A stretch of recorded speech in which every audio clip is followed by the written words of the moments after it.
Og vi slutter med et lille hundevæddeløb, fordi de her fantastiske samoyedhunde, som jeg nu lokker med hundekiks, de er nemlig så søde og bløde, at man næsten skulle tro, det var løgn. De var samlet til en konkurrence her i weekenden, og Liselotte, kan du ikke lige fortælle os, de her fantastiske hunde, de har jo en helt særlig historie. Ja, det er jo samoyedehunde, og de er opkaldt efter samoyedfolket, som sådan et nomadefolk fra det nordvestlige Sibirien.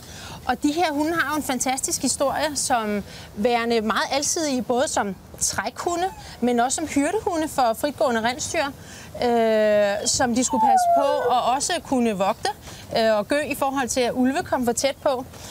Og så levende varmedunke. Forestil dig lige at kravle ind i sådan et telt der om aftenen, og så lægge dig op af sådan en kæmpe bamse som ham derovre. Og det lyder altså meget rart. Ja, mod polarkulden der. Og så har nogle af vores kendte polarforskere, de har jo også brugt dem som ekspeditionshunde, Nansen og Amundsen. Og det er faktisk nogle af de hunde, de har brugt.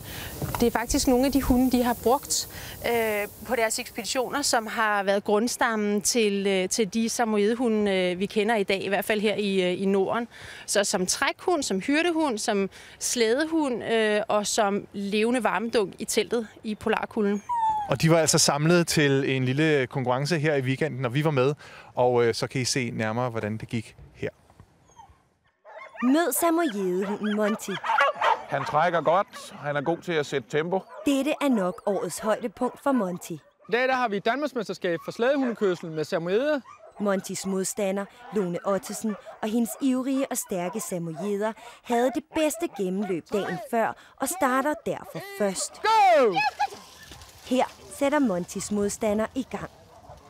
Og så går starten for Monty. Go! Det er ham, der ligger forrest her. Foran så har han 8,2 kilometer på grus og mudder. Dygtig Monty og Pikachu. Bag sig har han de andre samoyeder og en fuldvoksen mand på slæden. Monty! Over stok og sten det går. Monty og Ko skyder i en fart på 20 km i timen og er stadig noget efter Lone Ottesens spand. Her kommer Lone Ottesen i mål, men Monty kommer lige bagefter. Kom i mål, kom! Dygtig Monty! Og i en bedre tid. Ja, tillykke med det, Jan.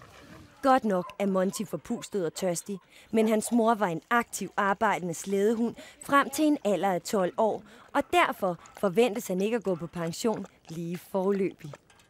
De senere år har han været grunden til, at jeg ligger, hvor jeg ligger i konkurrencemæssigt. Ikke, Monty?